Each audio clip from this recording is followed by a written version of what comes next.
नमस्कार दोस्तों, मेरे YouTube चैनल में आपका स्वागत है। आज की हमारी कहानी का नाम है घर का बोझ। सुबह की पहली किरण अभी खिड़की से झांक भी नहीं रही थी। आकाश में अभी भी गहरी नींद का पर्दा बिछा हुआ था और गांव की छोटी सी बस्ती में सन्नाटा ऐसा था मानो पूरी दुनिया सो रही हो। कमला देवी का घर, जो कभी हंसी खुशी की गूंज से भरपूर रहता था, आज रात की थकान से लिपटा हुआ लग रहा था। कमला देवी, जिनकी उम्र अब 60 के पार हो चुकी थी, चारपाई पर लेटी हुई थीं। उनकी आंखें बंद थीं, लेकिन नींद गहरी न थी। रात भर की थकान उनके शरीर से अभी पूरी तरह उतरी नहीं थी। उनके जोड़ों में पुरानी पीड़ा थी, जो उम्र के साथ बढ़ती जा रही थी, और रात को सोते वक्त वे बार बार करवटें बदलती रहीं। मन में कल की छोटी मोटी घरेलू बातें घूम रही थीं। सुबह के नाश्ते के लिए आटा गूंथना, शाम को बेटे अजय के लिए उनकी पसंदीदा दाल बनाना, और छोटी बहू नीतू की शिकायत कि घर का काम बटा ही नहीं। ये सारी बातें उनके दिमाग में एक फिल्म की तरह चल रही थीं, कभी धीमी गति में, कभी तेज।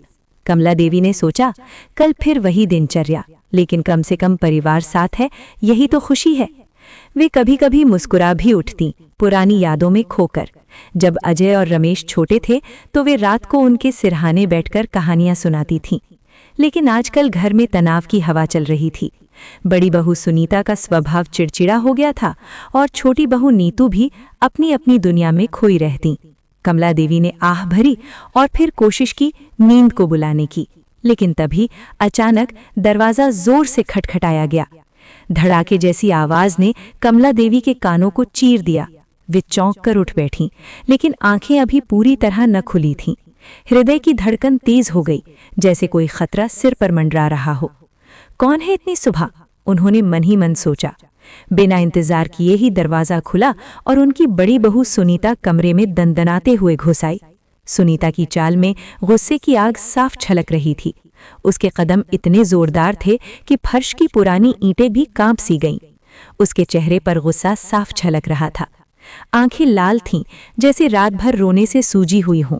होंठ कांप रहे थे और आवाज में वो तीखापन था जो सुबह सुबह किसी को भी हिला सकता था। सुनीता ने कभी कमला देवी को इतने गुस्से में नहीं देखा था। वह सोच रही थी, ये औरत कितनी चालाक है। रात को चुपके से सब कुछ साफ कर दिया, लेकिन मेरे पैसे छिपा लिए। आज तो सबके सामने बेनकाब करूंगी। सुनीता की शादी को 10 साल हो चुके थे और इन सालों में वह घर की मालकिन बनने की कोशिश करती रही, लेकिन कमला देवी की मौजूदगी उसे हमेशा चुभती। माँ जी, आपको जरा भी शर्म हया नहीं बची क्या? आप इतनी नीचे गिर सकती हैं, ये तो मैंने सपने में भी नहीं सोचा था। सुनीता की आवाज कमरे की दीवारों से टकराकर गूंजी, जैसे कोई तीर सी कमला देवी के सीने में उतर गया। कमला देवी धीरे से करवट लेकर उठीं। उनकी पीठ में दर्द हो रहा था, लेकिन बहू की इस तेज आवाज ने उन्हें झकझोर दिया। वे हैरानी से सुनीता की ओर देखने लगीं। उनकी आंख से धुंधली थीं, नींद के आंसू अभी सूखे न थे। ये क्या हो रहा है? सुबह सुबह ऐसा क्यों? कमला देवी के मन में सवालों का तूफान उठ रहा था। उन्होंने जीवन भर परिवार की सेवा की थी। सुबह 4 बजे उठकर चूल्हा जलाना, बेटों को स्कूल भेजना, बहुओं के लिए साड़ियां सिलवाना, लेकिन आज उनकी ही बहू उन्हें नीचा दिखा रही थी। बहू, मैंने क्या कर दिया? सुबह सुबह इतना गुस्सा क्यों? उनकी आवाज धीमी और थकी हुई थी, जैसे कोई वृद्ध व्यक्ति की सांसें। कमला देवी ने हाथ बढ़ाकर चारपाई के किनारे का सहारा लिया ताकि संतुलन बना रहे। कमरे में हल्की सी ठंडक थी और खिड़की से आने वाली हवा में ओस की महक घुली हुई थी, लेकिन ये सब सुनीता के गुस्से के आगे फीका पड़ गया। सुनीता ने दोनों हाथ कमर पर रख लिए, जैसे कोई मजबूत मुकाबला करने वाली मुद्रा बना रही हो। उसके नाखूनों में लाल पेंट चमक रहा था, जो उसके गुस्से को और तीखा बना रहा था। वो सोच रही थी, अब ये बहाने नहीं बनाएगी, सबके सामने साबित करूंगी। उसने तंज भरे लहजे में कहा, आप काम ही ऐसे करती हैं ना, वरना मुझे कोई शौक नहीं है कि सुबह सुबह आपसे बहस करूं। मैं साफ साफ पूछ रही हूं, रात को आप रसोई में क्या करने गई थी? घुमा फिराकर जवाब मत दीजिएगा। सुनीता की आवाज में वो कटाक्ष था जो सालों की जमा नाराजगी को उजागर कर रहा था। उसे याद आया कि कैसे कमला देवी हमेशा छोटी छोटी बातों में हस्तक्षेप करती। कभी नमक कम होने पर टोकना, कभी कपड़े धोने के तरीके पर सलाह देना। लेकिन आज का मुद्दा बड़ा था, 5,000 रुपए जो उसने अगले हफ्ते के खर्चे के लिए बचाए थे। सुनीता ने रसोई की अलमारी खोली थी सुबह और पैसे गायब पाए। उसके मन में शक तुरंत कमला देवी पर गया। कौन और करेगा? बूढ़ी औरत, जरूरतें पूरी है, फिर भी लालच। कमला देवी ने एक पल सोचा। उनके दिमाग में रात की घटना घूम गई। रात के 2 बजे प्यास ने नींद उड़ा दी थी। जग में पानी खत्म हो गया था और बेटे बहुओं को जगाने का मन न था। इसलिए वो धीरे से उठी, लंगड़ी मारते हुए रसोई पहुंची, वहां पानी पिया और देखा कि बर्तन इधर उधर बिखरे पड़े थे। सोचा सुबह सबको झगड़ा ना हो, मैं ही साफ कर दूं। लेकिन पैसे? उन्होंने कभी अलमारी की ओर हाथ भी ना लगाया। फिर शांत स्वर में बोली, हाँ बहू, रात को मुझे बहुत प्यास लगी थी। जग में पानी खत्म हो गया था, इसलिए मैं रसोई में पानी लेने गई थी। बस इतनी सी बात है। कमला देवी की आवाज में निश्चलता थी, लेकिन सुनीता के कानों में ये बहाना लगा। कमला देवी ने मन ही मन सोचा, क्यों नहीं मानती ये? मैंने तो कभी कोई गलत काम नहीं किया। ये सुनते ही सुनीता का गुस्सा जैसे 7वें आसमान पर पहुंच गया। उसके चेहरे पर लाली छा गई, नसें फूल गईं। वो चिल्लाई, अजय, अजय जल्दी आओ, देखो तुम्हारी माँ ने क्या कमाल किया है। रमेश, नीतू, तुम दोनों भी जल्दी आ जाओ। उसकी आवाज घर के हर कोने में गूंजी, बाहर के आंगन से लेकर पिछवाड़े तक। पड़ोसी भी जाग गए होंगे, लेकिन सुनीता को परवाह न थी। कमला देवी घबरा गईं। उनका चेहरा पीला पड़ गया, जैसे कोई भूत उतर आया हो। वे उठकर बैठ गईं और कांपती आवाज में बोली, बहू, इतना शोर क्यों मचा रही हो? मैंने तो बस पानी पिया था, क्या इतनी बड़ी बात हो गई? उनके हाथ कांप रहे थे, साड़ी का आंचल फिसल रहा था। कमला देवी को याद आया बचपन का एक किस्सा, जब उनके पिता पर भी झूठा इल्जाम लगा था गांव वालों ने, और वे चुपचाप सह गए थे। क्या आज भी वही होगा? उन्होंने सोचा। सुनीता ने उन्हें घूरते हुए कहा, अभी सब आएंगे, तब आपको खुद पता चलेगा कि आपने क्या किया है। तब तक चुप रहिए। सुनीता के शब्दों में वो घृणा थी जो सालों से दबी हुई थी। वो बाहर निकली और घर में हलचल मच गई। थोड़ी ही देर में घर के बाकी लोग दौड़ते हुए कमरे में पहुंच गए। सबसे पहले बड़े बेटे अजय आए। अजय, जो एक छोटी दुकान चलाते थे शहर के पास, अभी नींद से उभरा न था। उनके चेहरे पर नींद और गुस्से का मिश्रण था। आंखें लाल, बाल बिखरे और पजामे की चादर लटक रही थी। क्या हुआ रे, सुबह सुबह इतना हंगामा क्यों? अजय ने सुनीता से पूछा, जबकि कमला देवी की ओर देखा भी ना। अजय का स्वभाव हमेशा सुनीता का पक्ष लेने वाला था।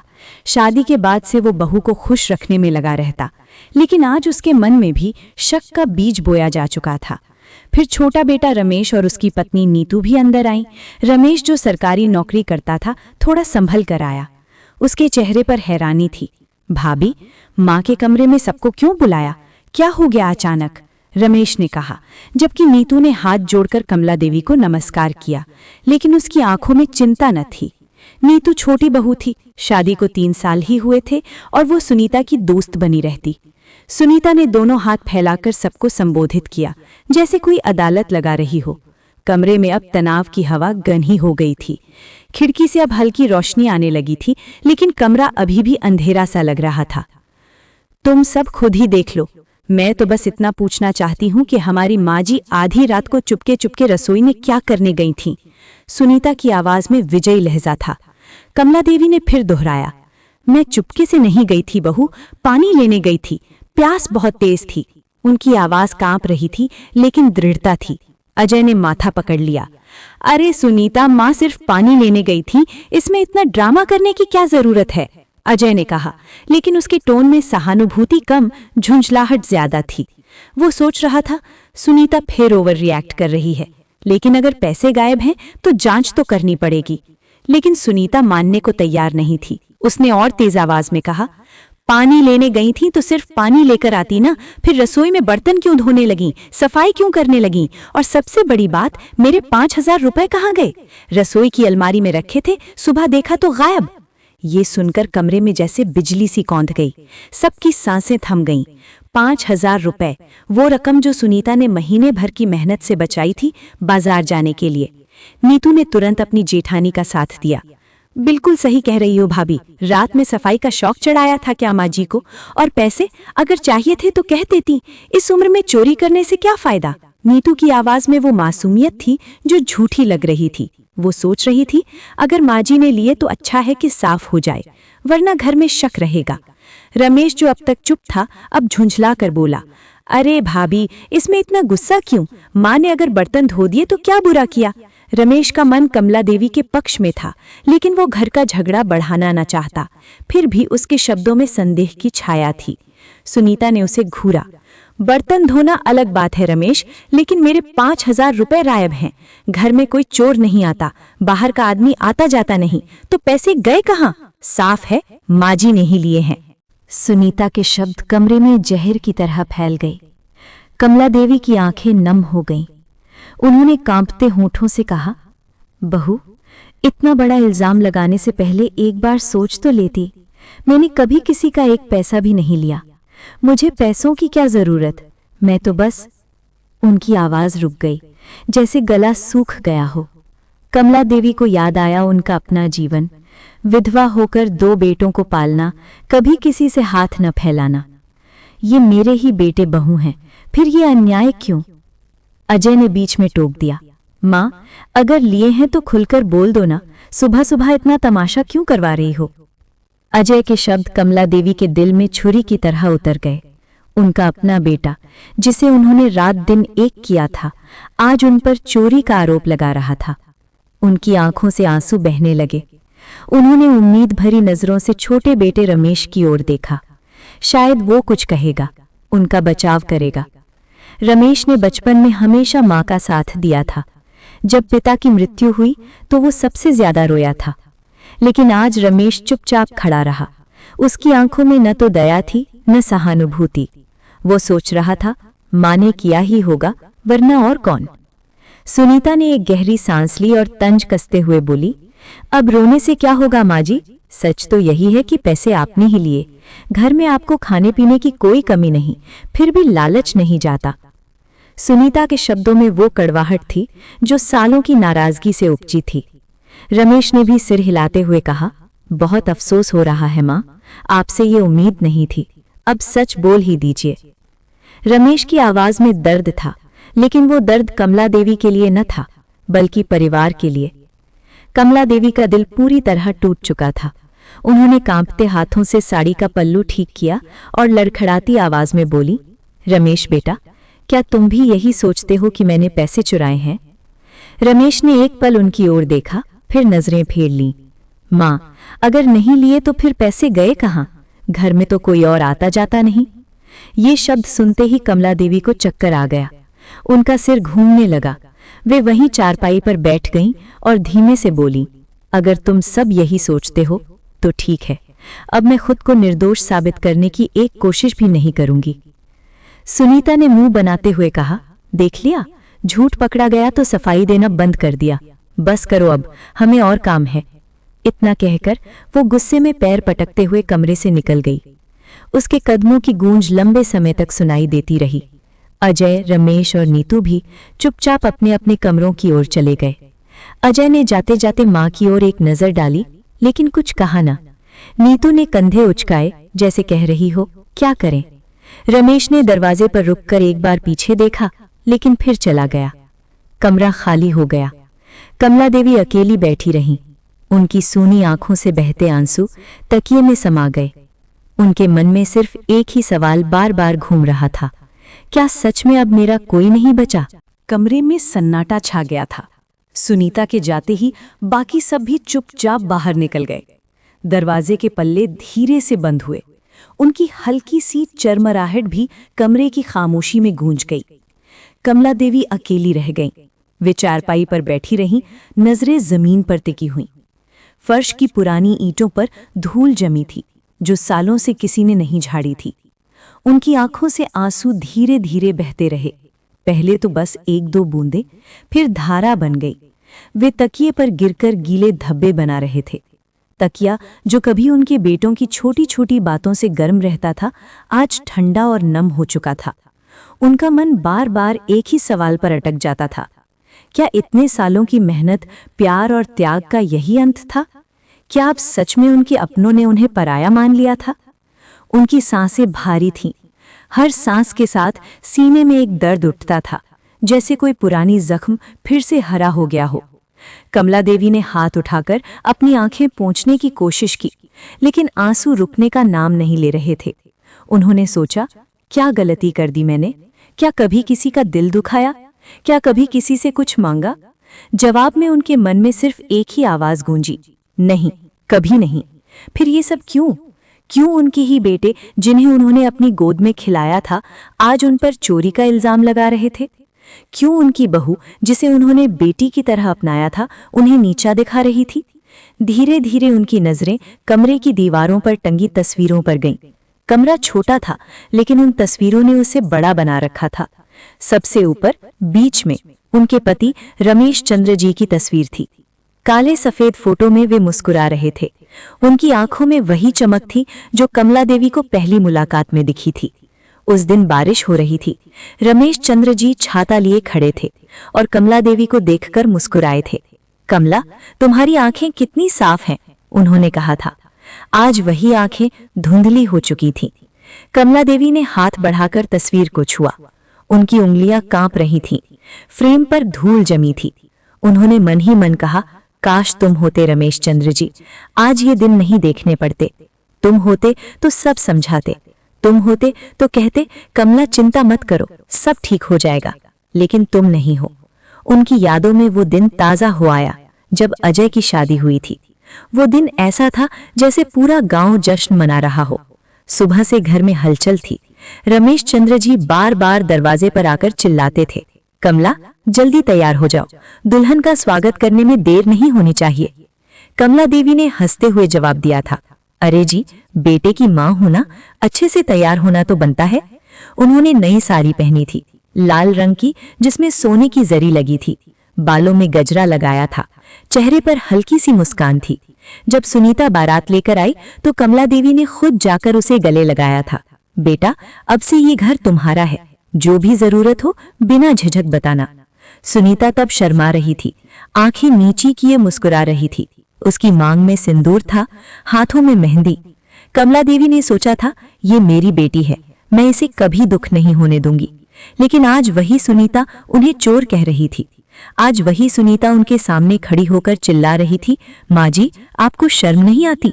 कमला देवी की आंखों से फिर आंसू बह निकले। उन्होंने सोचा, कैसे बदल गए सब? कब ये प्यार घृणा में बदल गया? कब मेरी बहू मेरी दुश्मन बन गई? कब मेरे बेटे मेरे दुश्मन हो गए? समय बीतता गया। सुबह का सूरज अब पूरी तरह निकल आया था।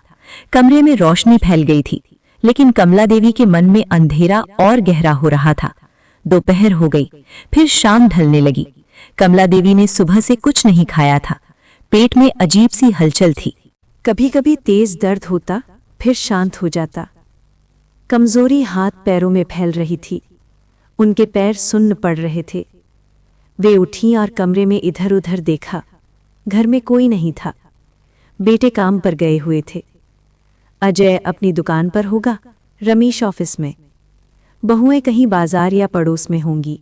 कोई नहीं पूछ रहा था कि माँ ने खाना खाया या नहीं। कोई नहीं आया कि माँ जी चाय पी लीजिए। कोई नहीं आया कि माँ जी आप ठीक तो हैं। वे धीरे से चारपाई के नीचे रखा अपना पुराना थैला निकाला। थैला बहुत पुराना था, कपड़े का, जिस पर फूलों की कढ़ाई थी। रमेश चंद्र जी ने ही दिया था। कमला, इसमें अपने लिए कुछ रखना, कभी काम आएगा, उन्होंने कहा था। कमला देवी ने उसमें कुछ पुराने सिक्के और नोट रखे थे, जो उन्होंने सालों से बचाकर रखे थे। कभी सोचा था कि बेटों की शादी में काम आएंगे या किसी ज़रूरत में। कभी सोचा था कि रमेश चंद्र जी की याद में रखूंगी। आज वही थैला उनकी एकमात्र सहारा था। थैला कंधे पर टांगा और धीरे धीरे दरवाजे की ओर बढ़ी। पैरों में दर्द था, हर कदम पर शरीर कांप रहा था। जैसे ही बाहर कदम रखने वाली थीं, सुनीता की तेज आवाज आई, माँ जी, कहाँ जा रही हैं? कमला देवी ठिठक गईं। उन्होंने मुड़कर देखा। सुनीता हाथ में थाली लिए खड़ी थी। थाली में कुछ सब्जी थी, शायद शाम का खाना तैयार कर रही थी। बस बाहर टहलने जा रही हूं बहू, कमला देवी ने धीमे से कहा। उनकी आवाज में थकान थी। सुनीता ने मुंह बनाया। टहलने? मोहल्ले में बैठकर अपनी दुख भरी कहानी तो नहीं सुना रही ना? ज्यादा दूर मत जाना, घर के काम कौन करेगा? सुनीता की आवाज में तंज था, जैसे कमला देवी कोई बोझ हो। कमला देवी का दिल हिल गया। उन्होंने कुछ नहीं कहा, बस सिर झुकाकर बाहर निकल गईं। उनकी चाल अब पहले जैसी नहीं थी। पैर भारी थे, मन और भी भारी। रास्ते में धूल उड़ रही थी। मोहल्ले के बच्चे खेल रहे थे। कोई कोई उन्हें देखकर नमस्ते दादी कहता, लेकिन कमला देवी की नजरें नीची थीं। रास्ते में एक छोटी सी गली थी जहां समोसा और कचौड़ी बेचने वाला बैठता था। भूख इतनी तेज थी कि पेट में चूहे कूद रहे थे। कमला देवी ने सोचा, एक प्लेट खा लूं, थोड़ी ताकत आएगी। वे ठहर गईं। बेटा, एक प्लेट समोसे कितने के? उन्होंने पूछा। लड़का जो उम्र में 20-22 का होगा मुस्कुराकर बोला, 20 रुपए अम्मा जी, गर्मा गर्म है, अभी तले हैं। कमला देवी ने थैले में हाथ डाला। उंगलियां कांप रही थीं। सिर्फ 18 रुपए निकले। वे उदास हो गईं। बेटा, मेरे पास 20 नहीं है, 18 हैं। लड़के ने उनकी हालत देखी। बूढ़ी माँ की थकी आंखें, कांपते हाथ, साड़ी पर लगे दाग। उसने कहा, कोई बात नहीं अम्मा जी, 20 ही दे दो। कमला देवी की आंखों में एक पल के लिए आंसू छलक आए। उन्होंने 18 रुपए दिए। लड़के ने प्लेट में 4 समोसे रखे, हरी चटनी डाली, इमली की चटनी डाली। गर्मा गर्म समोसे मिले। जैसे ही उन्होंने पहला टुकड़ा मुंह में डाला, पुरानी यादें ताज़ा हो गईं। माँ, जल्दी समोसे दे दो ना, बहुत भूख लगी है। छोटे रमेश की बचपन की आवाज़ कानों में गूंजी। तब वे खुद घर पर समोसे बनाती थीं। आटा गूंथती, मसाला तैयार करती, तेल गर्म करती। दोनों बेटे मज़े से खाते। रमेश चंद्र जी हंसते हुए कहते, कमला, आज तो खुशबू से ही पेट भर जाएगा। और वे जवाब देती, खुशबू से पेट नहीं भरता जी, आओ गरम गरम खाओ। आज वही माँ गली के कोने में खड़ी थी। बेटों के घर में रहते हुए भी 2 निवाले नसीब नहीं हो रहे थे। समोसे खाते खाते गले में कुछ अटक गया। आंसू बह निकले। समोसा बेचने वाला उन्हें देख रहा था। उसने कहा, अम्मा जी, और चाहिए तो ले लो, पैसे की चिंता मत करना। कमला देवी ने आंचल से आंसू पोंछे। नहीं बेटा, बहुत हो गया, भगवान तुझे सुखी रखे। वे वहां से चली। कदम अब भी डगमगा रहे थे, लेकिन मन में थोड़ी शांति थी। शायद पेट भरने से या उस लड़के की दया से। उनके कदम मंदिर की ओर बढ़ गए। मंदिर उनके लिए अब सिर्फ दर्शन का स्थान नहीं था, वहां शांति मिलती थी। कोई ताना नहीं, कोई अपमान नहीं, कोई बोझ कहकर नहीं टालता। मंदिर पहुंचकर वे एक कोने में बैठ गईं। भगवान की मूर्ति को देखने लगीं। आंखें भर आईं। मन में सवाल उमड़ रहे थे, हे भगवान, मैंने तो सबका भला चाहा, फिर आज अपने ही घर में पराई क्यों हो गई? वे चुपचाप बैठी रहीं। घंटियां बज रही थीं, आरती हो रही थी, लोग प्रसाद ले रहे थे। कमला देवी बस देखती रहीं। तभी एक युवक पास आया। माँ जी, आप यहाँ अकेले? ठीक तो है ना? कमला देवी ने मुंह उठाया। सामने समीर खड़ा था, मोहल्ले का ही लड़का। आंखों में अपनापन था। माँ जी, इस मोहल्ले में कौन आपको नहीं जानता? रोज मंदिर आती हैं। आज आपको ऐसे देखा तो दिल नहीं माना। कुछ खाया? कमला देवी ने हल्के से सिर हिलाया। समीर ने झट से एक लड्डू निकाला। लीजिए, प्रसाद है। भगवान का प्रसाद कभी ठुकराना नहीं चाहिए। कमला देवी ने लड्डू लिया। खाते खाते आंसू बहने लगे। इतने दिनों बाद किसी ने उनका हाल पूछा था। समीर ने देखा, बोला, माँ जी, अगर चाहें तो मेरे साथ चल सकती हैं। मेरी माँ नहीं रही, पत्नी आपसे मिलकर खुश होगी। कमला देवी ने उसकी आंखों में देखा। इतना अपनापन बरसों बाद महसूस हुआ। लेकिन उन्होंने कहा, नहीं बेटा, अब किसी पर बोझ नहीं बनना चाहती। भगवान ने जितने दिन रखा है उतने दिन खुद जी लूंगी। समीर चुप हो गया। फिर भी उसने कहा, माँ जी, जब भी जरूरत हो मुझे बुला लेना। कमला देवी ने मुस्कुराकर सिर हिलाया, फिर मंदिर के अंदर चली गईं। भगवान के चरणों में माथा टेका। हे भगवान, अब बस इतनी शक्ति देना कि किसी के आगे हाथ ना फैलाना पड़े। उनकी आंखों से आंसू बह रहे थे, लेकिन मन में एक छोटी सी उम्मीद जाग रही थी। शायद कल कुछ बदल जाए, शायद कोई उन्हें समझ ले, शायद कोई उन्हें अपनाए, या शायद नहीं। लेकिन कमला देवी अब तैयार थीं। वे अब अकेले जीने के लिए तैयार थीं। शाम का धुंधला आलम शहर की सड़कों पर छा चुका था। सूरज की लालिमा धीरे धीरे क्षितिज के नीचे लुप्त हो रही थी और आकाश में तारों की पहली झलक मिलने लगी थी। कमला देवी मंदिर के प्रांगण से लौट रही थीं। उनके कदम भारी थे, जैसे हर कदम पर सालों का बोझ लादे हुए हों। पैरों में पहनी हुई पुरानी चप्पलें सड़क की असमानताओं से जूझ रही थीं, और हर 2-4 कदम पर वे थोड़ा रुक जातीं, सांस लेने के लिए। लेकिन उनके मन में एक हल्की सी शांति की लहर थी, जो मंदिर की घंटियों की गूंज और भगवान के दर्शन से उपजी थी। आज मंदिर में उनकी पुरानी सहेली ममता मिली थी। ममता ने उनके हाथ में सेब और केले थमा दिए थे, कहते हुए कि ये भगवान का प्रसाद है कमला, ले लो, थोड़ा सा मीठापन जीवन में आ जाए। कमला देवी ने मना किया था, लेकिन ममता की जिद के आगे हार मान ली। अब थैले में वे फल हल्के हल्के हिल रहे थे, जैसे कोई पुराना दोस्त साथ चल रहा हो। कमला देवी का जीवन कभी ऐसा नहीं था। युवावस्था में वे एक साधारण सी लड़की थीं, जिनकी शादी रमेश चंद्र जी से हुई थी। रमेश चंद्र एक छोटे से व्यापारी थे, जो कपड़ों का धंधा करते थे। उनके घर में हमेशा हंसी खुशी का माहौल रहता था। बच्चे अजय और रमेश बड़े होकर घर संभालने लगे, लेकिन रमेश चंद्र की असामयिक मृत्यु ने सब कुछ बदल दिया। बेटे शादी के बाद अपनी अपनी जिंदगी में व्यस्त हो गए, और बहुएं सुनीता और नीतू घर में एक नया तूफान लाईं। कमला देवी, जो कभी घर की मालकिन थीं, अब एक बोझ बनकर रह गईं। रोजाना के ताने, छोटी मोटी झिड़कियां और कभी-कभी खाने में भी कमी, सब कुछ सहा जा चुका था। लेकिन आज मंदिर का दर्शन थोड़ा सुकून दे गया था। समीर, मंदिर के पंडित जी के पुत्र, ने उन्हें देखते ही मुस्कुराकर कहा था, कमला आंटी, आपकी मुस्कान तो भगवान की तरह चमकती है। आज क्या मन्नत मांगी? समीर का अपनत्व, वो सादगी भरी बातचीत ने उनके हृदय को छू लिया था। बस शांति की मन्नत बेटा, उन्होंने कहा था। और समीर ने हंसते हुए कहा, भगवान देंगे आंटी, आप जैसी आत्मा के लिए तो सब कुछ आसान है। सड़क पर लाइटें जलने लगी थीं। शहर का ये कोना, जहां उनका पुराना घर था, अब भीड़ भाड़ से दूर था। पुरानी कॉलोनी, जहां हर घर में कोई न कोई कहानी छिपी थी। कमला देवी के पड़ोसी कभी कभी पूछते, कमला जी, सब ठीक है ना? लेकिन वे हमेशा मुस्कुराकर टाल देती। घर पहुंचते पहुंचते रात के 7 बज चुके थे। दरवाजा धीरे से खोला। लकड़ी का पुराना दरवाजा चरमराया, जैसे कोई पुरानी याद जाग उठी हो। अंदर से आवाजें आ रही थीं, तेज, गुस्से भरी, जैसे कोई तलाशी चल रही हो। कमला देवी का दिल धक से रह गया। क्या हुआ होगा? बेटे घर पर है या फिर कोई चोर? वे धीरे धीरे अंदर कदम रखा। थैला कंधे पर सिकुड़ गया। हॉल से गुजरते हुए उन्हें लगा कि हवा में तनाव की गंध है।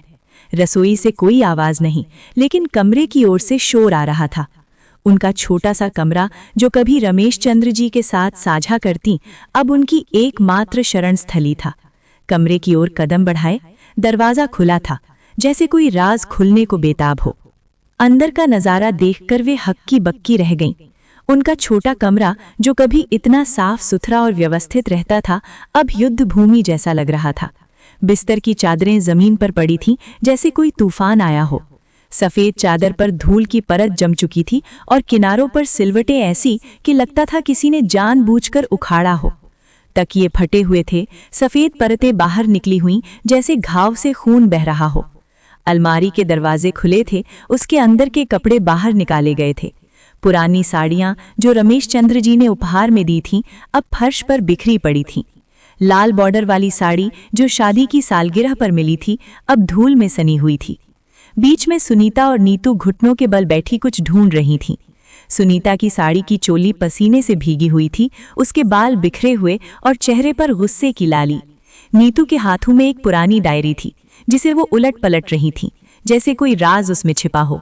दोनों के चेहरे पर पसीना था और आंखों में गुस्सा, वो गुस्सा जो सालों से जमा हो चुका था, छोटी छोटी बातों पर फूटने को तैयार। कमला देवी की आवाज कांप गई। उनके गले में एक गांठ सी लग गई, जैसे शब्द बाहर न निकले। ये क्या कर रही हो तुम दोनों? उनकी आवाज इतनी कमजोर थी कि लगता था हवा में घुल जाएगी। हाथ थैले को कसकर पकड़े हुए वे दरवाजे पर खड़ी रहीं, जैसे कोई सपना देख रही हों। सुनीता ने तेजी से मुंह उठाया। उसकी आंखें लाल थीं, जैसे रात भर सोई ना हो। सुनीता अजय की पत्नी थी, एक आधुनिक लड़की जो कॉलेज में पढ़ाई करके आई थी, लेकिन शादी के बाद घर संभालने में कहीं खो सी गई थी। उसके चेहरे पर हमेशा एक नकाब सा रहता था, जो कभी कभी फट जाता। अच्छा हुआ आप आ गईं। अब साफ साफ बताइए, पैसे कहाँ छुपाए हैं? सुनीता की आवाज में जहर था, जैसे कोई अभियोग पढ़ रही हो। वो उठी, धूल झाड़ी और कमला देवी के करीब आई। कमला देवी ने हैरानी से पूछा, कौन से पैसे बहू? मैंने तो कुछ नहीं लिया। उनके मन में घबराहट की लहर दौड़ गई। पैसे? कौन से पैसे? घर में तो कभी कोई नकदी रखी ही नहीं जाती थी। रसोई में रखे 5,000? हाँ, याद आया, सुनीता ने कल ही कहा था कि किराने के लिए रखे हैं, लेकिन उन्होंने तो छुआ तक नहीं। उनके हाथ साफ थे, लेकिन दिल में एक डर सा पैदा हो गया। क्या कोई गलतफहमी है? सुनीता ने दांत पीसे, उसके होंठ कांप रहे थे गुस्से से। अरे वही 5,000 जो रसोई में रखे थे, हमने पूरे घर में ढूंढ लिया, कहीं नहीं मिले। अब आप ही बताइए कहाँ हैं? वो कमरे के कोने की ओर इशारा किया, जहां अलमारी के नीचे धूल जमा हो चुकी थी। नीतू अभी भी घुटनों पर थी, फर्श को नाखूनों से खुरच रही थी, जैसे पैसे वहीं छिपे हों। नीतू, रमेश की पत्नी, थोड़ी शांत स्वभाव की लगती थी, लेकिन अंदर ही अंदर जलन की आग लिए रहती। दोनों बहुएं एक दूसरे की साजिशों में उलझी रहती, लेकिन साझा दुश्मन कमला देवी थीं। कमला देवी को लगा जैसे जमीन खिसक गई हो। उनके पैर कांपने लगे, घुटने कमजोर हो गए। वे दीवार का सहारा लेने लगीं। मैंने कोई पैसे नहीं लिए बहू, तुम लोग मेरी बात क्यों नहीं मानते? उनकी आवाज में विनती थी, जैसे कोई बच्चा माँ से कह रहा हो। आंखों में आंसू छलकने लगे, लेकिन वे रोक लीं। सालों से यही तो हो रहा था, हर छोटी बात पर शक, हर बड़ी बात पर तिरस्कार। नीतू ने तंज कसा, ड्रामा बंद करो माँ जी, चुपचाप पैसे निकाल कर दे दो, वरना अच्छा नहीं होगा। नीतू की आवाज में व्यंग्य था, जैसे कोई टीवी सीरियल की हीरोइन डायलॉग मार रही हो। वो उठी, हाथों को साड़ी से पोंछा और कमला देवी को घूरा। उसके चेहरे पर एक ठंडी मुस्कान थी, जो अपमान को और गहरा कर देती। सुनीता ने और आगे बढ़कर कहा, अगर पैसे नहीं मिले तो देख लेना आपकी क्या हालत करेंगे। अब इस घर में आपकी जरूरत ही क्या बची है, बोझ बनकर रहती हैं। ये शब्द कमला देवी के कलेजे में तीर की तरह चुभ गए। बोझ? वे जो कभी इस घर को संभालती रहीं, जो रात रात भर जागकर बच्चों को गोद में खिलाती रहीं, अब बोझ? रमेश चंद्र जी की याद आई। वो कैसे कहते थे, कमला तुम इस घर की रीढ़ हो, लेकिन अब रीढ़ टूट चुकी थी। कमला देवी का कलेजा छलनी हो गया। उन्होंने दरवाजे की ओर देखा, शायद अजय या रमेश आए, उनकी बात सुने, लेकिन बाहर कोई नहीं था। घर में सन्नाटा था। बेटे दफ्तर से लौटे भी होंगे, लेकिन उनकी चुप्पी ही सबसे बड़ा अपमान थी। कोई उनकी परवाह नहीं कर रहा था। हवा में सिर्फ बहुओं की सांसें गूंज रही थीं। सुनीता ने झटके से कमला देवी का थैला हाथ से छीन लिया। थैला उनके कंधे से सरक गया और वे असंतुलित हो गईं। देखती हूँ इसमें क्या छुपाया है, हो सकता है यहीं रखे हों। सुनीता की उंगलियां थैले की गांठ पर थीं, जैसे कोई खजाना खोज रही हूं। कमला देवी घबरा गईं। नहीं बहू, इसमें कुछ नहीं है, बस पुरानी चीजें हैं। उनका दिल तेज धड़क रहा था। थैले में क्या था? बस मंदिर से लाए फल, रमेश चंद्र जी की एक पुरानी तस्वीर और कुछ पुराने कपड़े। लेकिन बहुओं के सामने ये भी एक अपराध लगने लगे। लेकिन सुनीता ने उनकी एक न सुनी। थैले की गांठ खोली और सारा सामान जमीन पर उलट दिया। पुराने कपड़े बिखर गए। एक फीकी नीली साड़ी जो रमेश चंद्र जी की आखिरी जन्मदिन पर पहनी थी, अब धूल में लिपट गई। एक छोटी सी तस्वीर रमेश चंद्र जी की, वो तस्वीर जो पीले पड़ चुके कागज पर बनी थी, रमेश चंद्र जी को युवा अवस्था में दिखा रही थी, मुस्कुराते हुए। उनके चेहरे पर वो वही अपनापन था जो कमला देवी को सालों तक सहारा देता रहा। कुछ फल, सेब और केले जो मंदिर में ममता ने दिए थे। सेब लाल लाल चमक रहे थे, केले पीले और ताजे, लेकिन कमरे की धूल में वे भी मैले लगने लगे। नीतू ने फलों को देखा और नाक से कोड़ी। कह रही थी पैसे नहीं लिए, तो ये सेब केले कहाँ से आए? पेड़ से तोड़कर लाई हैं क्या, या भीख मांगकर? नीतू की हंसी फूटी, लेकिन वो हंसी क्रूर थी, जैसे कोई चाकू चुभो रहा हो। भीख? कमला देवी ने कभी किसी से हाथ नहीं फैलाया। मंदिर जाना उनकी पूजा थी, न कि भीख मांगना। कमला देवी हकलाईं। ये फल मेरी सहेली ममता ने दिए थे, मैंने मना किया था, लेकिन उसने जबरदस्ती। उनकी आवाज रुक गई। ममता की याद आई, वो सहेली जो बचपन से साथ थी, जो विधवा होकर भी हंसती रहती। लेकिन यहाँ इस कमरे में सब कुछ विकृत लग रहा था। सुनीता ने बीच में टोक दिया, बहाने बनाने लगी हो, चोरी के साथ बहाने भी। फिर नीतू ने लात मारकर फलों को कोने में फेंक दिया। सेब दीवार से टकराकर लुढ़क गया, केले बिखर गए। सड़े गले फल, किसी काम के नहीं। फल सड़े नहीं थे, लेकिन नीतू के शब्दों ने उन्हें सड़ा सा बना दिया। कमला देवी की आंखों से आंसू गिरने लगे। ये अपमान नहीं, बल्कि आत्मा का कत्ल था। कमला देवी अब चुप नहीं रह सकी। उनका गुस्सा फूट पड़ा। सालों का दबा हुआ आक्रोश, जो चुपचाप सहते सहते जमा हो गया था, अब बाहर आने को बेताब था। बस करो, बहुत सुन लिया मैंने, अब और नहीं। उनकी आवाज तेज हो गई, कमरे में गूंजी। हाथ कांप रहे थे, लेकिन आंखों में एक नई चमक थी। दोनों बहुएं एक दूसरे को देखकर कंधे उचकाईं और कमरे से निकल गईं, जैसे कुछ हुआ ही ना हो। उनके कदम हल्के थे, जैसे बोझ उतर गया हो। कमला देवी अकेली रह गईं। कमरे में सन्नाटा पसर गया, सिर्फ उनकी सिसकियां गूंज रही थीं। उन्होंने धीरे से जमीन पर बिखरी चीजें उठाईं। सबसे पहले रमेश चंद्र जी की तस्वीर उठाई, उसे धूल से साफ किया, उंगलियों से सहलाया। तस्वीर में रमेश चंद्र जी की आंखें उन्हें घूर रही थीं, जैसे कह रही हों, सह लो कमला, सब ठीक हो जाएगा।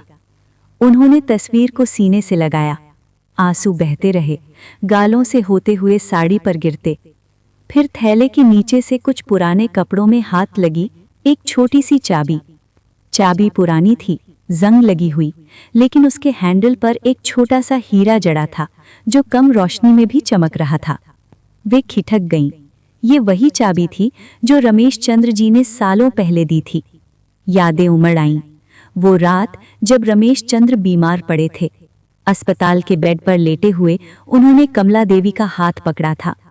कमला, ये चाबी संभाल कर रखना, इसमें तुम्हारा हक है। इंसान का स्वभाव वक्त के साथ बदल सकता है। जो आज सर पर बिठाते हैं, कल पराये बन सकते हैं, लेकिन तुम्हारा हक कोई नहीं छीन सकता। अगर कभी अपमान हो तो इस चाबी का इस्तेमाल करना। बैंक जाकर मैनेजर को दिखाना, वो सब समझा देगा। रमेश चंद्र की आवाज कानों में गूंजी, जैसे अभी अभी बोली हो। कमला देवी की आंखें चौड़ी हो गईं। क्या रमेश चंद्र जी को पहले से पता था कि एक दिन ऐसा होगा? क्या उन्होंने भविष्य देख लिया था? उनकी उंगलियां चाबी को कसकर पकड़ रही थीं। दिल तेज धड़क रहा था, जैसे कोई पुराना द्वार खुलने वाला हो। चाबी को देखते हुए वे सोचने लगी, सालों से ये उनके पास थी, लेकिन भूल गईं। जीवन की भागदौड़ में अपमान की चेन में बंधी ये भूल गईं कि उनका अपना हक भी है। रात भर वे सो नहीं पाईं। बिस्तर पर लेटी, लेकिन नींद आंखों से कोसों दूर थी। आंखें बंद करती तो बहुओं के ताने याद आ जाते। बोझ, चोरी, भीख, बेटों की चुप्पी जो सबसे ज्यादा चुभती। अजय, जो बचपन में गोद में खेलता था, अब घर में आकर भी नजरें नहीं मिलाता। रमेश, जो पिता की तरह व्यवहार करता था, अब बहू की बातों में उलझा रहता। रात के अंधेरे में कमरा और बड़ा लग रहा था। खिड़की से चांद की रोशनी आ रही थी, लेकिन वो रोशनी उदास थी। कमला देवी उठी, चाबी को हथेली में रखा और दीवार पर लगी रमेश चंद्र की बड़ी तस्वीर को देखा। रमेश जी, क्या करूं? ये जीवन अब सहन से बाहर हो गया। आंसू फिर बहने लगे। वे उठी, कमरे में टहलने लगी। बिखरा सामान अभी भी वैसा का वैसा था। फल कोने में सड़े से लग रहे थे, कपड़े बिखरे, लेकिन अब चाबी ने एक नई उम्मीद जगा दी थी। सुबह होने का इंतजार करने लगी। घड़ी की टिक टिक रात को लंबा खींच रही थी। कभी मंदिर की घंटियां याद आईं, कभी ममता की हंसी, लेकिन सबसे ज्यादा रमेश चंद्र की वो बात, तुम्हारा हक कोई नहीं छीन सकता। सुबह की पहली किरण खिड़की से आई। सुनहरी रोशनी ने कमरे को नहला दिया, लेकिन बिखरा सामान अभी भी वैसा का वैसा पड़ा था। कमला देवी उठी। उनके चेहरे पर थकान थी, लेकिन आंखों में एक नई दृढ़ता। उन्होंने चाबी को साड़ी के पल्लू में बांध लिया। सुरक्षित, गुप्त। पुराना थैला कंधे पर टांगा। धीरे धीरे दरवाजे तक पहुंची। पैरों में वही पुरानी चप्पलें, लेकिन अब कदम हल्के लग रहे थे, जैसे बोझ उतर गया हो। लेकिन जैसे ही दरवाजा खोला, सुनीता सामने खड़ी थी। सुनीता की आंखें नींद से लाल थीं, लेकिन चेहरे पर वही घूरन। माँ जी, कहाँ जा रही हैं? सुनीता की आवाज में शक था, जैसे कोई जासूस पूछ रहा हो। मंदिर जा रही हूँ बहू, कमला देवी ने धीमे से कहा। उनकी आवाज में अब डर नहीं था, सिर्फ शांति। सुनीता ने उन्हें सर से पांव तक घूरा। मुझे तो लगता है कहीं और जा रही हैं। पता नहीं अब कौन सा नया ड्रामा। सुनीता ने हाथ कमर पर रखे, जैसे कोई बॉडीगार्ड हो। लेकिन कमला देवी ने कुछ नहीं कहा, बस एक थकी मुस्कान दी और आगे बढ़ गईं। सुनीता पीछे खड़ी रही, लेकिन उनका पीछा नहीं किया। शायद सोचा कि ड्रामा खुद ब खुद खत्म हो जाएगा। कमला देवी सड़क पर निकली। सुबह का समय था, बाजार जाग रहा था, दुकानें खुल रही थीं, सब्जी वाले चिल्ला रहे थे, लेकिन उनका मन कहीं और था। वे सीधे बैंक पहुंची, शहर का पुराना बैंक जहां रमेश चंद्र खाता रखते थे। इमारत ऊंची थी, लेकिन अंदर पुरानी लग रही थी। काउंटर पर लोग लगे थे, कोई पैसे जमा कर रहा था, कोई निकाल। कमला देवी मैनेजर के सामने बैठी। मैनेजर एक मध्यम आयु का आदमी था, चश्मा लगाए, चेहरे पर सौम्यता। बेटा, मेरे पति ने ये चाबी दी थी, कहा था बैंक में दिखाना। कमला देवी ने चाबी आगे बढ़ाई। उनकी उंगलियां अभी भी कांप रही थीं, लेकिन आवाज स्थिर थी। मैनेजर ने चाबी देखी, उसके चेहरे पर एक हल्की सी मुस्कान आई। फिर स्क्रीन पर कुछ चेक किया। कीबोर्ड की टक-टक आवाज कमरे में गूंजी। थोड़ी देर बाद उठकर अंदर चले गए। कमला देवी का दिल धड़क रहा था। क्या ये सच होगा या फिर एक और धोखा? बाहर लॉबी में लोग आ जा रहे थे, लेकिन उन्हें कुछ दिखाई नहीं दे रहा था। मन में रमेश चंद्र की यादें घूम रही थीं। कैसे वे बैंक जाते, घर लौटकर कहते, कमला, भविष्य सुरक्षित है। मैनेजर लौटे, साथ में एक और अधिकारी था, वरिष्ठ, सफेद दाढ़ी वाला। माँ जी, आप हमारे साथ आइए। उनकी आवाज में सम्मान था। कमला देवी का दिल तेज धड़क रहा था। वे अंदर केबिन में गईं। केबिन साफ सुथरा था, दीवार पर बैंक के पोस्टर लगे। मैनेजर मुस्कुराए। माँ जी, ये कोई साधारण चाबी नहीं है, अपना आधार कार्ड दीजिए, पहचान सत्यापित करनी होगी। कमला देवी ने आधार कार्ड निकाला, पुराना कार्ड, कोनों पर मुड़े हुए। प्रक्रिया पूरी हुई। फिंगरप्रिंट, फोटो चेक, सब कुछ धीरे धीरे हो रहा था, लेकिन हर पल एक युग सा लग रहा। फिर उन्हें लॉकर रूम ले जाया गया। लॉकर रूम ठंडा था, धातु की अलमारियां चमक रही थीं, हवा में धूल की बजाय कागजों की खुशबू थी। माँ जी, यही आपका लॉकर है, अपनी चाबी से खोलिए। मैनेजर ने नंबर बताया, 247। कमला देवी ने कांपते हाथों से चाबी लगाई। चाबी घूमी, क्लिक की आवाज आई, लॉकर खुला। अंदर अंधेरा था, लेकिन जैसे ही रोशनी पड़ी, चीजें चमक उठीं। गहने थे, सोने की चेनें जो रमेश चंद्र ने शादी के बाद दी थीं, हीरे की अंगूठी जो सालगिरह पर, जमीन जायदाद के कागजात थे, पुराने घर का डीड जो शहर के बाहर था, एक प्लॉट का रजिस्ट्रेशन और एक बड़ा लिफाफा, पीला पड़ चुका लेकिन सील बंद। कमला देवी ने लिफाफा खोला, हाथ कांप रहे थे। अंदर रमेश चंद्र जी की चिट्ठी थी, हैंडराइटिंग वही पुरानी, साफ सुथरी। कमला, अगर तुम ये चिट्ठी पढ़ रही हो तो शायद मैं इस दुनिया में नहीं हूं। मैंने जो कमाया सब तुम्हारे नाम कर दिया। ये लॉकर तुम्हारी सुरक्षा है, कभी किसी के आगे हाथ मत फैलाना। तुम मेरी कमला हो, मजबूत, धैर्यवान, बेटों पर भरोसा रखना, लेकिन खुद को भूलना मत। प्यार, रमेश। कमला देवी की आंखों से आंसू बहने लगे। चिट्ठी को पढ़ते हुए उनका शरीर कांप उठा। सालों का दर्द, अपमान, अकेलापन, सब जैसे एक पल में हल्का हो गया। रमेश चंद्र ने देख लिया था सब कुछ। उनकी दूरदृष्टि, उनका प्यार अब फल दे रहा था। उन्हें नई ताकत मिल गई थी। चिट्ठी को सीने से लगाया, गहरी सांस ली। कमरा धुंधला हो गया आंसुओं से, लेकिन दिल में रोशनी चमक रही थी। मैनेजर ने कहा, माँ जी, आप चाहें तो इसे अकाउंट में ट्रांसफर कर सकती हैं या कुछ निकाल भी सकती हैं। उनकी आवाज नर्म थी, जैसे कोई बेटा बोल रहा हो। कमला देवी ने कहा, थोड़े पैसे निकालने हैं, बाकी ट्रांसफर करवा दो। प्रक्रिया शुरू हो गई। फॉर्म भरे गए, साइन किए। थोड़ी देर में पैसे उनके हाथ में थे। नोटों का बंडल जो सालों के बाद हाथों में आया था। कागजात और गहने बैग में समेटे। बैंक से बाहर निकली तो सूरज तेज चमक रहा था।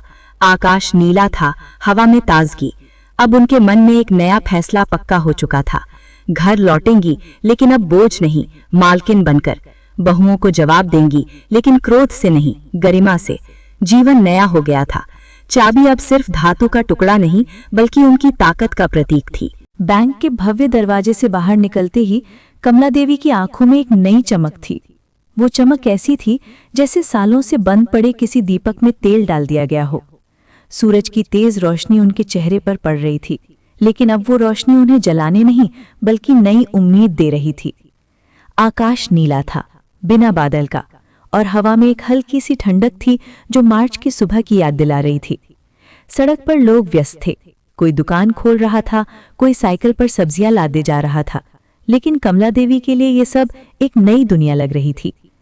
थैले में कुछ नकद पैसे थे, 10,000 के नोटों का एक छोटा सा बंडल जो उनके हाथों में भारी लेकिन सशक्त लग रहा था।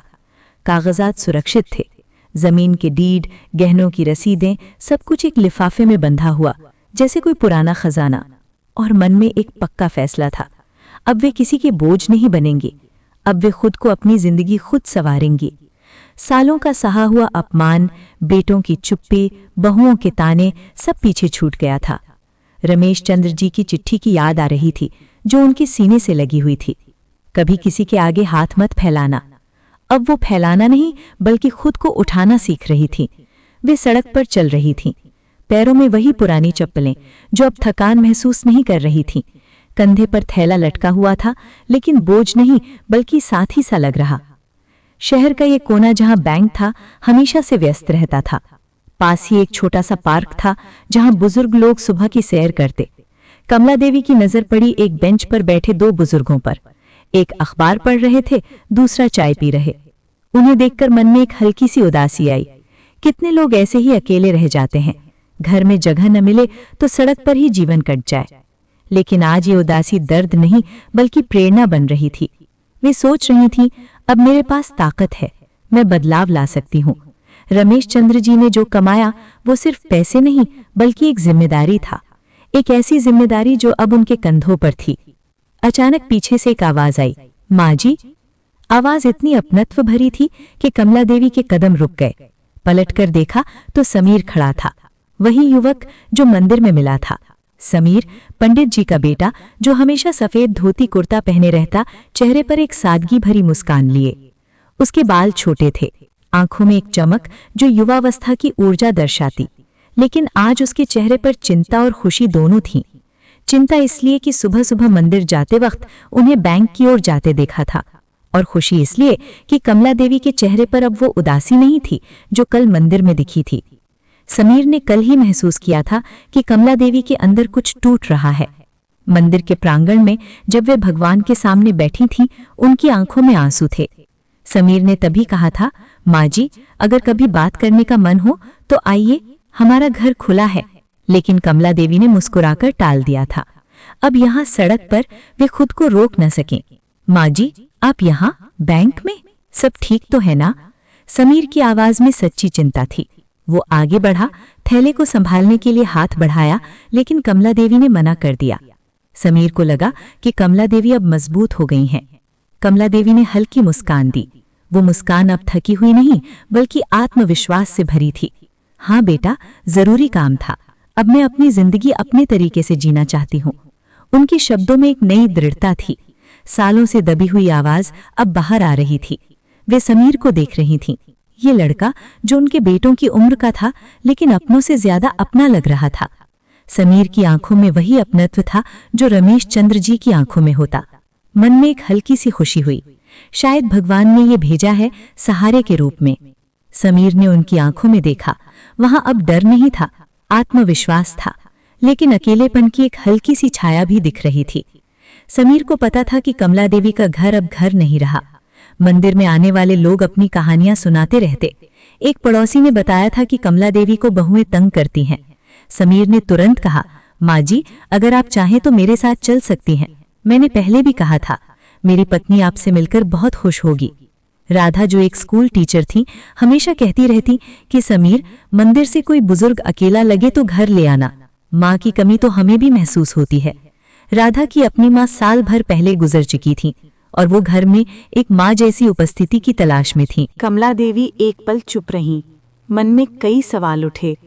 क्या वे किसी और के घर जाकर रह सकती हैं? क्या अपनों को उनकी जरूरत नहीं? बेटों की याद आई, अजय और रमेश, जो बचपन में उनके पैरों पर लेटे रहते। लेकिन अब सुनीता और नीतू के चेहरे याद आए। वो घूरन, वो ताने, बोझ बनकर रहती हैं। दिल में एक दर्द सा हुआ, लेकिन चाबी की याद ने ताकत दी। उन्होंने गहरी सांस ली और कहा, ठीक है बेटा, लेकिन सिर्फ कुछ दिनों के लिए। मैं किसी पर बोझ नहीं बनना चाहती। उनके शब्दों में संकोच था, लेकिन फैसला पक्का। वे जानती थीं कि ये शुरुआत है एक नई जिंदगी की। समीर मुस्कुराया। उसकी मुस्कान में राहत थी। माँ का घर बोझ का नहीं होता। चलिए। वो आगे आगे चलने लगा और कमला देवी उसके पीछे। सड़क पर अब भीड़ बढ़ रही थी। एक ऑटो रिक्शा गुजरा जिसमें बच्चे हंस रहे थे। कमला देवी को लगा जीवन कितना रंगीन है। उनका रंग अब फीका नहीं रहेगा। समीर ने रास्ते में बातें की, मंदिर के बारे में, भगवान की कृपा के बारे में। माँ जी, कल मंदिर में आपकी कमी खली, पंडित जी ने पूछा भी। कमला देवी हंस दी। पहली बार हंसी इतनी सहज लगी। वे समीर के साथ उसके घर पहुंचे। घर शहर के एक शांत मोहल्ले में था, छोटा सा लेकिन साफ सुथरा। सफेद दीवारें, दरवाजे पर फूलों का माला और अंदर से चाय की खुशबू आ रही। ये घर समीर और राधा का था, जो शादी के 2 साल बाद लिया था। छोटा था लेकिन प्यार से भरा। एक छोटा सा बगीचा जहां राधा सब्जियां उगाती। दरवाजे पर ही समीर की पत्नी राधा खड़ी थी। राधा एक साधारण सी औरत थी, लंबे बाल, साड़ी में सजी, चेहरे पर हमेशा एक मुस्कान। जैसे ही उसने कमला देवी को देखा, वो दौड़कर आई और उन्हें गले से लगा लिया। आइए माँ जी, कितनी देर से इंतजार था। राधा की गोद गर्म थी, जैसे माँ की। कमला देवी को लगा जैसे सालों बाद किसी ने उन्हें माँ कहकर पुकारा हो। सुनीता और नीतू तो माँ जी कहती, लेकिन स्वर में तिरस्कार होता। यहाँ राधा की आवाज में प्यार था। राधा ने सुना था समीर से मंदिर की एक बुजुर्ग आंटी जो अकेली हैं। वो तुरंत तैयार हो गई, घर सजाया, चाय बनाई। माँ जी, आप आ गईं, अब घर पूरा हो गया। कमला देवी को लगा जैसे सालों बाद किसी ने उन्हें माँ कहकर पुकारा हो। घर के अंदर घुसते ही उन्हें अलग ही सुकून मिला। कोई ताने नहीं, कोई उपेक्षा नहीं। लिविंग रूम छोटा था, लेकिन सोफा आरामदायक। दीवार पर भगवान की तस्वीर और एक शेल्फ पर किताबें। राधा ने उन्हें सोफे पर बिठाया, गर्मा गर्म चाय दी। चाय में अदरक का स्वाद था जो ठंडक को दूर कर रहा था। माँ जी, आप आराम कीजिए, मैं खाना बना रही हूँ। राधा की आवाज नर्म थी, जैसे कोई बेटी बोल रही हो। कमला देवी ने चाय का घूंट लिया, आंखें भर आईं। इतने दिनों बाद किसी ने उनकी परवाह की थी। थैला नीचे रखा, कागजात को छुआ, सब सुरक्षित। मन में एक शांति थी, लेकिन सवाल भी, क्या ये स्थायी होगा या फिर एक और मोहमाया।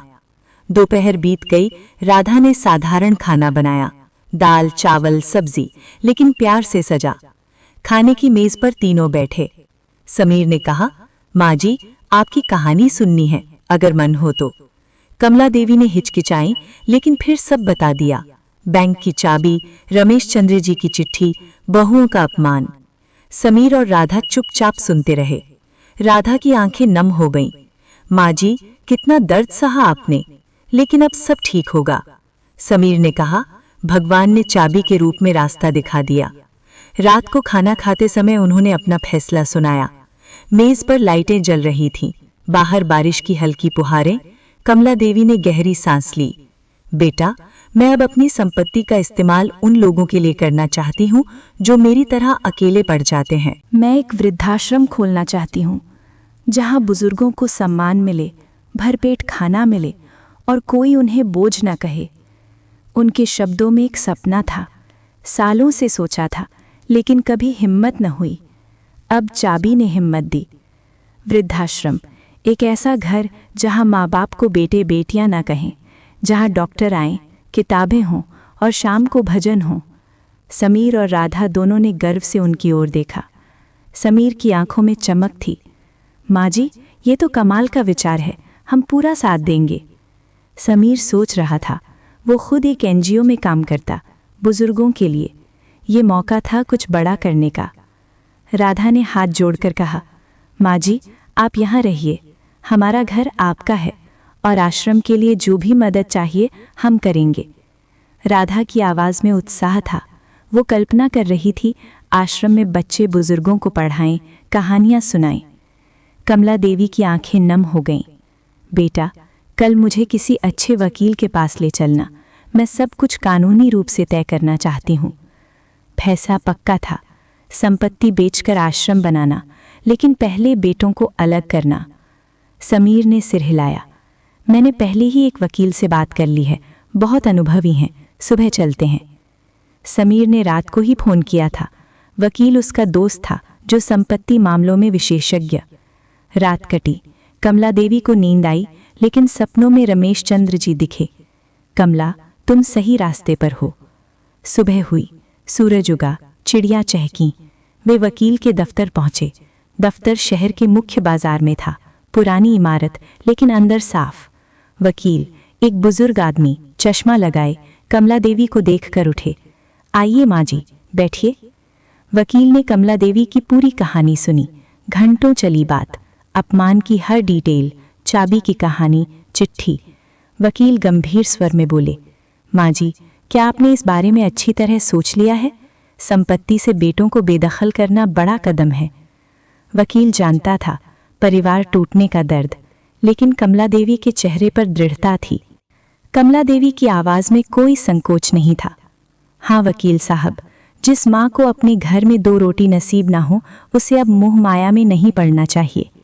मैं अब एक नया जीवन शुरू करना चाहती हूँ, जहाँ सम्मान हो, प्यार हो, लालच और अपमान नहीं। उनके शब्दों में सालों का अनुभव था। बेटों से प्यार था, लेकिन अब वो प्यार एक तरफा हो गया था। वकील ने सिर झुकाया। ठीक है माँ जी, मैं कागजात तैयार करता हूँ। आप चाहती हैं कि बेटों को संपत्ति से पूरी तरह बेदखल किया जाए, साथ ही अखबार में विज्ञापन भी देना चाहती हैं कि आप उनसे हर रिश्ता तोड़ रही हैं। वकील ने फाइलिंग खोली, नोट्स लिए। कानूनी शब्दों की दुनिया, लेकिन कमला देवी सब समझ रही थीं। कमला देवी ने कहा, हाँ, दुनिया को पता चलना चाहिए कि जो मुझे घर में जगह नहीं दे सकते, वे मेरे धन के हकदार भी नहीं। ये फैसला रात भर सोच कर लिया था। अखबार में विज्ञापन, एक संदेश जो समाज को जगाए। वकील ने दस्तावेज तैयार किए। कमला देवी ने एक एक कागज पर ध्यान से देखा। सालों की तकलीफ, अपमान और अकेलेपन की यादें आंखों के सामने घूम गईं। बेटों की शादी, बहुओं का आना, धीरे धीरे उपेक्षा। लेकिन इस बार उनके हाथ नहीं कांपे। उन्होंने दृढ़ता से हस्ताक्षर कर दिए। स्याही कागज पर लगी, जैसे एक नया अध्याय शुरू हो गया। समीर और राधा गौर से देख रहे थे। वकील ने कहा, माँ जी, कल सुबह तक अखबार में विज्ञापन छप जाएगा। कानूनी रूप से भी आपके बेटों का आपकी संपत्ति पर कोई हक नहीं रहेगा। आप निश्चिंत रहिए। वकील की आवाज में सम्मान था। वो सोच रहा था, कितनी मजबूत महिला। दफ्तर से बाहर निकलते समय कमला देवी ने समीर से कहा, बेटा, अब मैं अपनी तकलीफों से नहीं, फैसलों से जीऊंगी। और सबसे पहला फैसला है अपने बेटों को उनकी औकात दिखाना। हवा में एक ताजगी थी, बाजार की भीड़ में भी शांति। समीर ने उनकी पीठ थपथपाई। माँ जी, आप मजबूत हैं, हम आपके साथ हैं। राधा ने हाथ थामा। चलिए घर चलें, आज त्योहार मनाएंगे। उस रात कमला देवी समीर के घर में सोई। पहली बार उन्हें लगा कि उन्हें कोई अपना मिल गया है, कोई जो उन्हें बोझ नहीं बल्कि माँ मानता है। मन में एक नई सुबह की तैयारी हो रही थी, एक ऐसी सुबह जो उनके हाथ में सम्मान और अधिकारों की नई कहानी लिखेगी। बाहर चांद चमक रहा था और कमला देवी की आंखों में सपनों की रोशनी। वृद्धाश्रम का सपना, नई जिंदगी का सफर, सब शुरू हो चुका था। अगली सुबह की हल्की धूप अभी पूरी तरह फैली भी नहीं थी। आकाश में पूरब दिशा में एक हल्की नारंगी लकीर उभर रही थी, जैसे कोई नई शुरुआत का संकेत दे रही हो। शहर अभी सो रहा था। दूर दूर से मुर्गे की बांगें आ रही थी और सड़कों पर सुबह की ठंडी हवा बह रही थी। कमला देवी तैयार हो चुकी थी। उन्होंने वही पुरानी साड़ी पहनी थी, हल्के नीले रंग की, जिसके किनारे पर सफेद बॉर्डर था। ये साड़ी रमेश चंद्र जी ने उन्हें सालों पहले दी थी। आज ये साड़ी उन्हें सिर्फ कपड़ा नहीं बल्कि एक कवच सा लग रही थी। बालों में तेल लगाकर जूड़ा बांधा था, माथे पर छोटा सा टीका लगाया था। हाथ में एक ताज़ा अखबार था, जिसका एक कोना थोड़ा मुड़ा हुआ था, जैसे कोई महत्वपूर्ण जगह को चिन्हित किया गया हो। चेहरे पर अब न दुख था न कमजोरी, सिर्फ एक दृढ़ संकल्प था।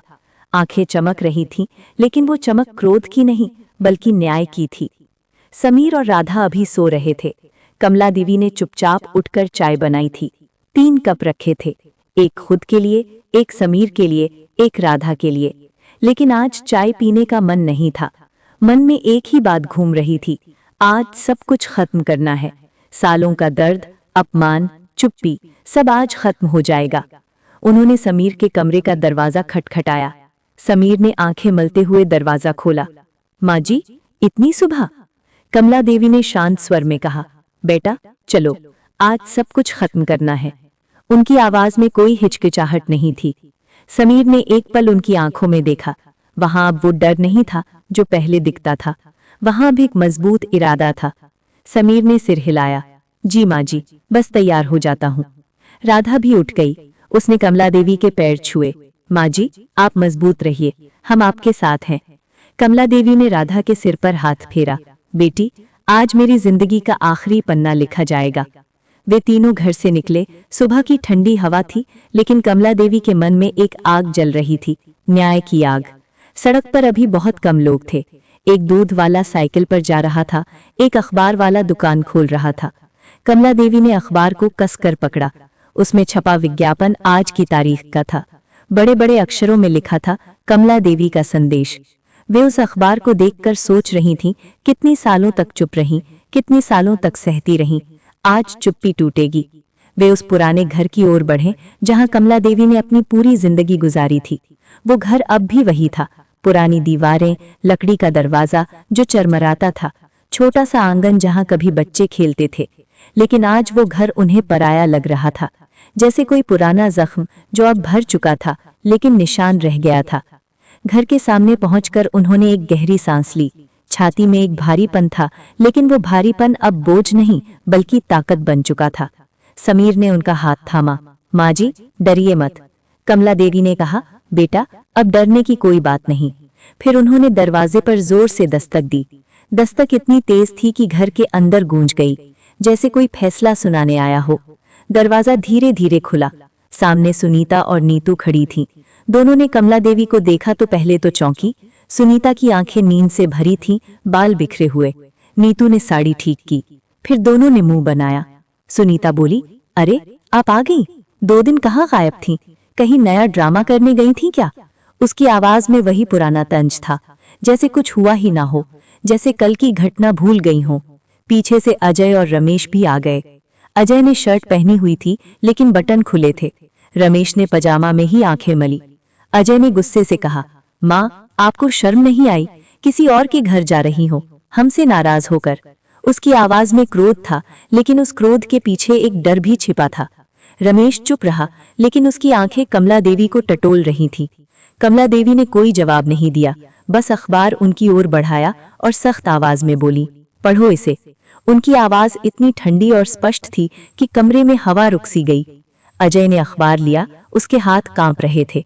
जैसे ही उसने पढ़ना शुरू किया, उसका चेहरा सफेद पड़ गया, आंखें चौड़ी हो गईं। सुनीता और नीतू ने भी झुककर पढ़ा। अखबार में बड़ा सा विज्ञापन छपा था, काले अक्षरों में, घने बॉर्डर के साथ। मैं कमला देवी, पत्नी स्वर्गीय रमेश चंद्र, निवासी पूरा पता, अपने दोनों बेटों अजय और रमेश तथा उनकी पत्नियों सुनीता और नीतू से हर तरह का नाता तोड़ रही हूँ। वे अब मेरे बेटे या बहू कहलाने के लायक नहीं रहे।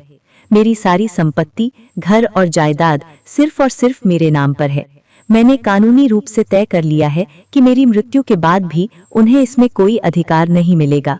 जो लोग मुझे अपने घर में जगह नहीं दे सकते, वे मेरे धन के हकदार भी नहीं हो सकते। ये विज्ञापन कानूनी सूचना है, कोई भी दावा अमान्य होगा। हस्ताक्षर कमला देवी। कमरे में सन्नाटा छा गया, सिर्फ सांसों की आवाज सुनाई दे रही थी। रमेश की आंखें चौड़ी हो गईं। नीतू ने कांपते हाथ से अखबार छुआ, जैसे कोई जहर हो। सुनीता का मुंह खुला रह गया, उसकी आंखों में पहले गुस्सा था, अब डर। अजय ने अखबार को कई बार पढ़ा, जैसे विश्वास न हो। फिर उसने कांपती आवाज में कहा, माँ ये सब क्या है? आपने ऐसा क्यों किया? कमला देवी ने गुस्से से कहा, मुझे माँ मत बुलाओ। जब मैं रो रही थी, तड़प रही थी, तब तुमने एक बार भी मेरा साथ नहीं दिया। जब ये बहुएं मुझे अपमानित कर रही थीं, चोर कह रही थीं, तब तुमने आंखें फेर ली। अब मैं ही तुम्हें इस घर से निकाल रही हूँ। उनकी आवाज में दर्द था, लेकिन वो दर्द अब क्रोध में बदल चुका था। सालों का जमा हुआ जहर आज बाहर आ रहा था। रमेश गिड़गिड़ाया, माँ हमें माफ कर दो, ऐसा मत करो, हम गलत थे। उसकी आवाज में अब वही घमंड नहीं था, अब सिर्फ डर था। वो घुटनों पर बैठ गया। अजय भी बैठ गया। दोनों भाई अब बच्चों जैसे लग रहे थे। सुनीता ने गुस्से में चिल्लाकर कहा, कोई नहीं निकाल सकता हमें, ये घर हमारा भी है, हमने यहाँ सालों से रहकर। लेकिन उसकी बात अधूरी रह गई। कमला देवी ने एक कदम आगे बढ़ाया। उनकी आंखों में आग थी। उन्होंने सुनीता के गाल पर जोरदार तमाचा जड़ा। आवाज पूरे घर में गूंज गई। तमाचा इतना तेज था कि सुनीता पीछे हट गई। उसका गाल लाल हो गया। कमरा स्तब्ध रह गया। ये घर सिर्फ और सिर्फ मेरे नाम पर है। मैं तय कर चुकी हूं कि इसमें तुम्हारी कोई जगह नहीं होगी। निकलो मेरे घर से और कभी इस चौखट पर मत आना। कमला देवी की आवाज अब कांप नहीं रही थी। वो मजबूत थी, निर्णायक थी। सुनीता का गाल लाल हो गया। वो चुप हो गई। आंसू उसकी आंखों में आ गए, लेकिन वो रोई नहीं। अजय और रमेश के पसीने छूटने लगे। दोनों भाई घुटनों पर बैठे रहे। माँ, हमें माफ कर दो, हमारी गलती हुई, हम नहीं जानते थे। कमला देवी ने ठंडे स्वर में कहा, जब मैं पानी लेने गई थी तब तुमने मुझे चोर कहा। जब मैं भूखी थी तब तुमने पूछा तक नहीं। अब माफी मांगने से कुछ नहीं होगा। मेरा फैसला अटल है। सामान समेटो और निकल जाओ, वरना पुलिस बुलाऊंगी। उन्होंने फोन निकाला, जैसे तैयार थीं। चारों ने एक दूसरे को देखा। कोई कुछ नहीं बोल सका। धीरे धीरे उन्होंने अपना सामान समेटा। बैग भरे, कुछ कपड़े, कुछ बर्तन, कुछ फोटो, सब कुछ जोड़कर बाहर निकल गए। सुनीता रो रही थी। नीतू चुप थी। अजय और रमेश सिर झुकाए चल रहे थे। दरवाजा बंद हुआ। घर में सन्नाटा छा गया। सिर्फ घड़ी की टिक टिक सुनाई दे रही थी। कमला देवी अकेली खड़ी रहीं। उनकी आंखों में आंसू नहीं थे, बस एक हल्की सी राहत थी। घमंड चकनाचूर हो चुका था। वे कमरे में गईं, पुरानी तस्वीर उठाई, रमेश चंद्र जी की, उसे सीने से लगाया। देखिए जी, मैंने कर दिखाया। अब ये घर किसी का बोझ नहीं बनेगा। कुछ दिनों बाद उन्होंने उसी घर में वृद्धाश्रम शुरू किया। कमरे साफ किए गए, पुरानी चीजें हटाई गईं, नए बिस्तर लगे, दीवारों पर भगवान की तस्वीरें लगाई गईं। रसोई में रोजाना गर्मा गर्म खाना बनने लगा। दाल, सब्जी, रोटी, कभी कभी मिठाई भी। आसपास के मोहल्ले से बुजुर्ग आने लगे, जिनके बच्चे उन्हें बोझ मानते थे, जिन्हें अपमान सहना पड़ता था। एक बूढ़ा दादा जिनका बेटा शहर चला गया था। एक विधवा दादी जिनकी बहू ने घर से निकाल दिया था। सब कमला देवी को माँ कहकर पुकारते। माँ जी, आज क्या बनाया? माँ जी, दवा ले ली? कमला देवी खुद उनकी देखभाल करती। सुबह उठकर चाय बनाती, शाम को भजन गाती, डॉक्टर बुलाती, किताबें लाती। समीर और राधा ने पूरा साथ दिया। समीर आश्रम के काम संभालते, हिसाब किताब, दान, दवाइयाँ। राधा खाना बनाती, दवाइयाँ देती, बच्चों को बुलाकर बुजुर्गों से मिलवाती। कमला देवी अब हर सुबह मुस्कुराती उठती। उन्हें पता था कि अब उनका जीवन व्यर्थ नहीं गया। हर बुजुर्ग का चेहरा देखकर लगता, ये मेरी असली संतान है। उधर अजय, रमेश, सुनीता और नीतू दर दर की ठोकरें खा रहे थे। पहले जो घर उनका था, अब वो किसी और का बन चुका था। जहाँ पहले वे आराम से रहते थे, अब किराए के मकान में तंगी में जी रहे थे। छोटा सा कमरा, एक ही बाथरूम, रोज की लड़ाई, रोज पुरानी गलतियां याद आती। सुनीता कहती, काश हमने ऐसा न किया होता। नीतू चुप रहती। अजय और रमेश काम ढूंढते, लेकिन मन उदास रहता। लेकिन अब बहुत देर हो चुकी थी। कमला देवी कभी कभी खिड़की से बाहर देखती। सड़क पर लोग आते जाते। मन में बस एक बात आती, जिसे हमने पाला पोसा उसने हमें बोझ माना, लेकिन भगवान ने मुझे नया जीवन दिया। वे मुस्कुराती। आश्रम में बच्चे खेलते, बुजुर्ग हंसते। जीवन अब पूरा हो चुका था। तो दोस्तों, कहानी यहीं खत्म होती है।